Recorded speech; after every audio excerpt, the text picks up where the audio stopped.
I was written out of my own family overnight, and I found out through a group chat I was never supposed to see. No call, no warning, just a message that made it clear I no longer belonged. Here's how it happened. My family has always been obsessed with appearances, not happiness presentation. We smiled through tension, hosted perfect holidays, and buried conflict under polite silence. I was the one who never quite fit into that illusion. I asked questions. I pushed back. I didn't pretend everything was fine when it clearly wasn't. That alone made me difficult. Still, I never thought they'd cut me off completely. The group chat notification popped up while I was at work. Same family group name, same profile pictures, but the message wasn't meant for me. My uncle wrote, "So are we agreed? No one tells them anything." My aunt replied, "It's better this way, less chaos." Then my mother sent the message that made my hands go cold. They've always been emotional. This protects everyone. Protects who? I scrolled up. More messages loaded. Plans, dates, decisions. They were talking about selling my grandparents' house, the one I grew up in. The one I helped maintain after my grandmother passed. The one I was promised would be discussed as a family. They weren't just selling it. They were splitting the money. Without me, I finally replied, "Why am I seeing this?" The chat went silent. Then I was removed. Just like that. I called my mom immediately, straight to voicemail. I called my dad. No answer. I called my sister. She picked up, already crying. She said, "I didn't know how to tell you." "Tell me what?" She explained that everyone had decided I was too unstable to be involved, that I'd overreact, that cutting me out was preventative. Preventative honesty, apparently. I asked who said that. She said, "Everyone." That word again. I reminded her I'd been the one visiting our grandparents every weekend, the one paying bills when things got tight, the one who stayed when it was inconvenient. She said, "That's not how they see it anymore." I asked what changed. She hesitated, then said, "You stopped agreeing." That night, my parents finally called me back. They told me I was being dramatic, that this wasn't personal, that families make decisions all the time without unanimous consent. I asked why I was the only one excluded. My dad said, "Because you make things harder." That sentence erased something in me. I realized then that love in my family had conditions. Compliance, silence, convenience. And the moment I stopped meeting those conditions, I wasn't family anymore. What I didn't know yet was that the real betrayal wasn't the house. It was what they were planning to do next, and how far they were willing to go to make sure I never found out. After I was removed from the group chat, the silence felt deliberate. Not awkward silence, strategic silence, the kind meant to make you doubt yourself. I waited a full day before reaching out again. I wanted to see if anyone would call once they realized I knew. No one did, so I showed up in person. I went to my parents' house unannounced. I didn't text. I didn't call. I just knocked.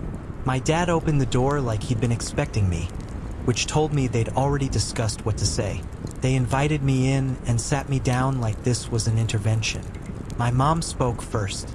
She said they were worried about my emotional stability, that I took things too personally, that involving me would only create conflict.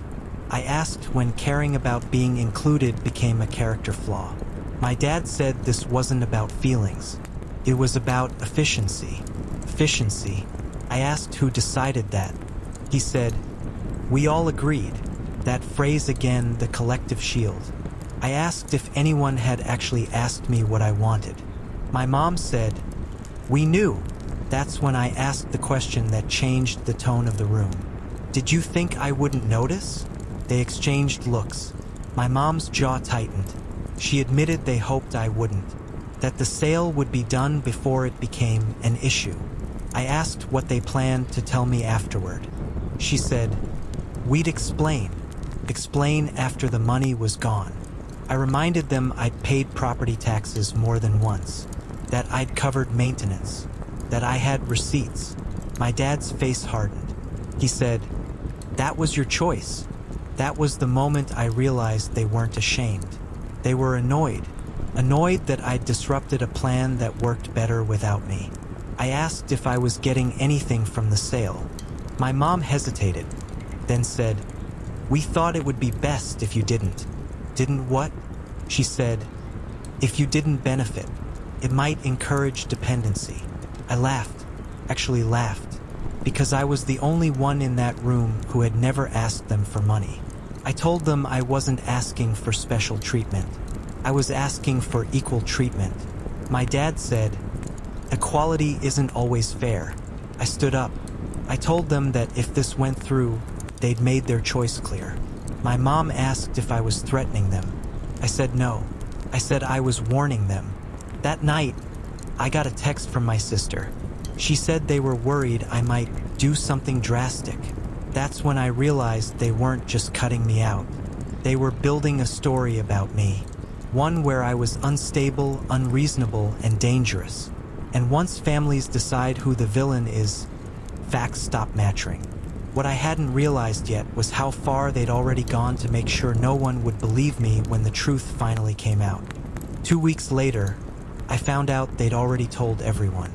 Extended family, friends, even people I hadn't spoken to in years. The story was simple and effective. I was going through something. I was not in a good headspace. They were protecting me from stress. No one asked for my side. Why would they? The narrative was clean, rehearsed, and delivered with concern. I learned this when my cousin called me late one night.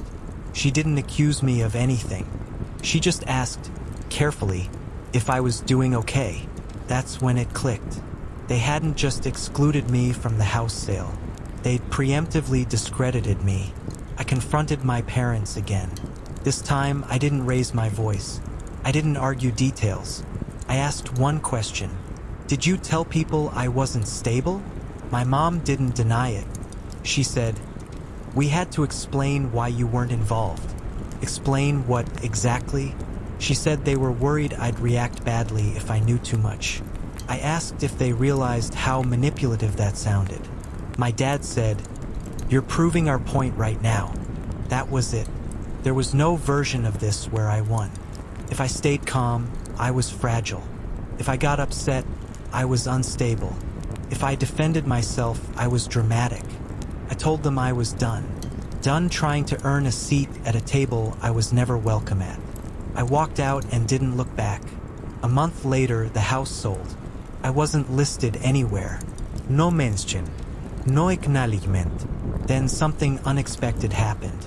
One of my uncles reached out. Quietly, privately, he told me he'd seen the receipts, the bank transfers, the records I'd kept. He said, "I believe you," but he also said something worse. Even if they know the truth, they won't admit it. It would mean admitting who they are. I realized then that the most painful part wasn't losing the house or the money. It was realizing my family would rather rewrite reality than face accountability. And they'll probably go the rest of their lives telling people they did the right thing.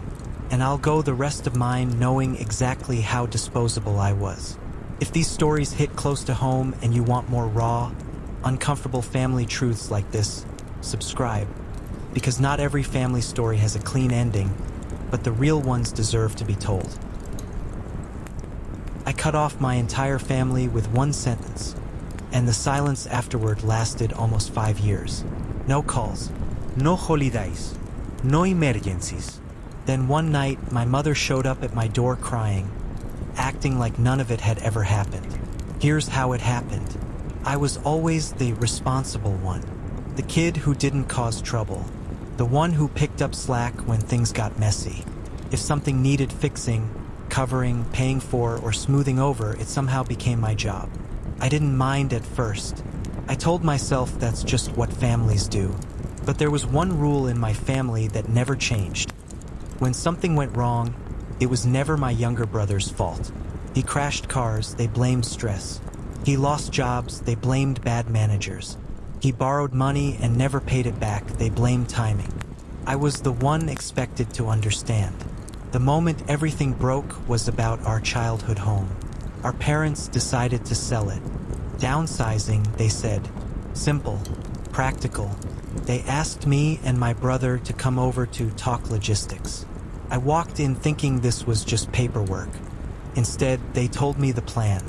They were selling the house and giving most of the money to my brother so he could get back on his feet. Again, I asked what that meant for me. My dad said, "You're doing fine. You don't really need it." That sentence hit harder than I expected. I asked if this was a loan. My mom shook her head. "He needs stability. You're strong. You'll understand." That's when I realized this wasn't about money. It was about who mattered more. I reminded them that I'd helped pay for repairs on that house, that I'd covered bills when my dad was sick, that I'd put my own plans on hold more than once because family came first. My brother didn't even look embarrassed. He just said, "You don't need it like I do." Like need was the same thing as deserving. I told them it wasn't fair.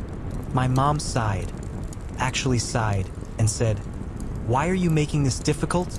That's when something inside me finally cracked. I told them I wasn't going to be the backup plan anymore, that I wasn't going to fund another cycle of excuses, that if they went through with this, they were making a choice. My dad told me I was being dramatic. My brother rolled his eyes. So I said the sentence that ended everything. "If you do this, don't call me when it falls apart. No yelling, no threats, just a boundary." They sold the house anyway. They didn't call at first. Not for weeks, then months. Eventually, the quiet became normal. I missed birthdays, funerals, random family updates I used to hear without trying. Sometimes I wondered if I'd gone too far. Then, almost 5 years later, my doorbell rang at 11 p.m. And there was my mother, crying, shaking, holding a suitcase, saying, "We need you."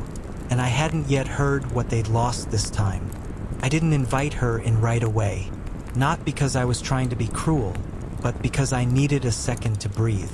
Seeing her, their cracked open ears I'd spent carefully sealing shut. She looked older, smaller, like someone who'd been carrying a weight too heavy for too long.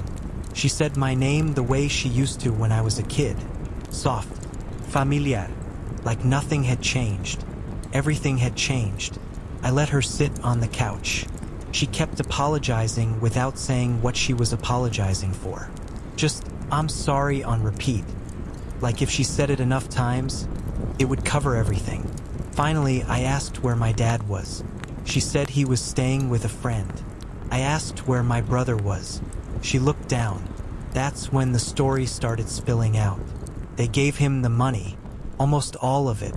He promised he'd invest it, start a business, pay them back once he was stable. He didn't. He burned through it fast. New apartment, new car, expensive habits no one questioned. When the money ran out, the excuses started. They covered for him. Again, they drained their savings, then their retirement account, then took out loans they had no business taking. All because he just needs one more chance. I asked her why she came to me now. She said, "We didn't know who else to go to." That sentence hit exactly how it sounds. They didn't come because they missed me. They came because they'd run out of options. She told me they were about to lose their rental, that my dad's health was getting worse, that my brother wasn't answering their calls anymore. I asked if my brother knew she was here. She shook her head. I asked if she'd have come if things hadn't gone wrong. She didn't answer. That was answer enough. I told her I couldn't fix this. She started crying harder. Said family helps family. Said I was punishing them. Said I was holding on to the past. I reminded her that the past was the reason the present looked like this. I asked her one question that made her go quiet. If it worked out for him, would you be here? She whispered, "No." That word sat between us like a verdict. I told her I needed time to think. She asked if she could stay the night. And that's when I realized the choice in front of me wasn't about money. It was about whether I was willing to step back into a role that had nearly erased me before. And I still hadn't decided what kind of person saying no would make me. I found out my family had been lying to me for years because I overheard a conversation I was never supposed to hear. They were laughing. That's the part one can't forget. Here's how it happened. I came home early that day. No warning, no heads up, just exhausted and wanting silence. I heard voices in the kitchen before I even put my keys down. My parents, my aunt, my older cousin, all talking in that low, relaxed tone people use when they assume they're alone. I wasn't trying to listen. Then I heard my name. My cousin said, "Do you think they'll ever figure it out?"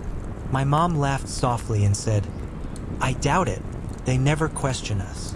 Something about the way she said never made my chest tighten. I stayed still, shoes still on, heart pounding. My aunt said, "It's better this way. Less drama." Better for who? Then my dad said the sentence that cracked everything open. "If they knew the truth, they'd never forgive us." I felt like the floor dropped out from under me. The truth about what? They started talking faster after that, like they were wrapping something up. Money came up, a timeline, dates that didn't make sense. Someone said, "We had no choice back then." Another voice replied, "We always had a choice. We just chose ourselves." I must have made a noise, because suddenly the kitchen went silent. My mom walked into the hallway and saw me standing there. The look on her face told me everything before she even spoke. Fear, not guilt, not shock. Fear that I'd heard too much. She asked how long I'd been home. I said, "Long enough."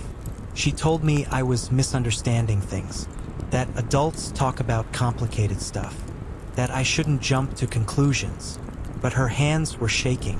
That night, I didn't sleep. I replayed every memory I'd ever had with my family, wondering what else had been curated, softened, or outright lied about. The next morning, I asked them directly what they were hiding. They told me it was for my own good.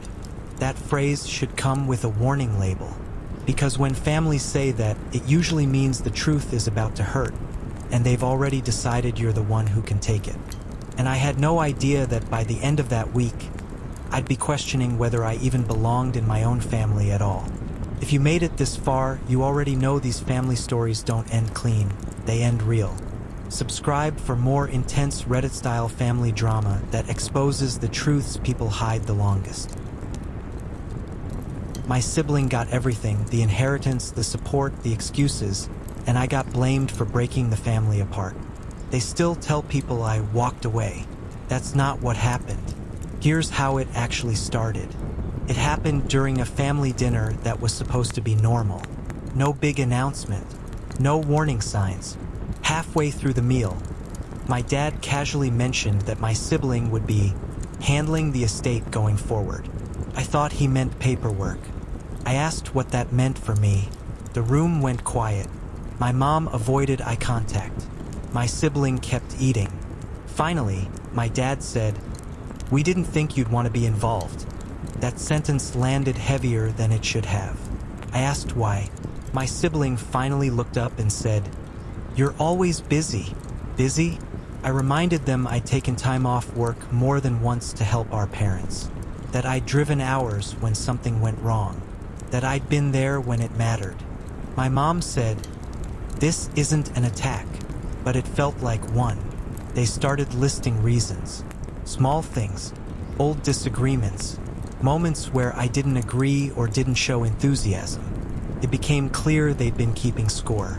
Then my dad said it. "We trust them more." Just like that. I asked if this was already decided. My mom said yes. I asked when they planned to tell me. She said, "We hoped you'd understand." That was their version of honesty. I left early that night.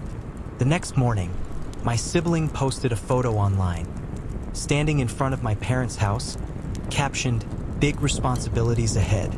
People congratulated them. I felt sick. When I confronted my parents later, they said I was overreacting. that it was just practical, that my sibling was more dependable. I asked what that made me. My dad said nothing.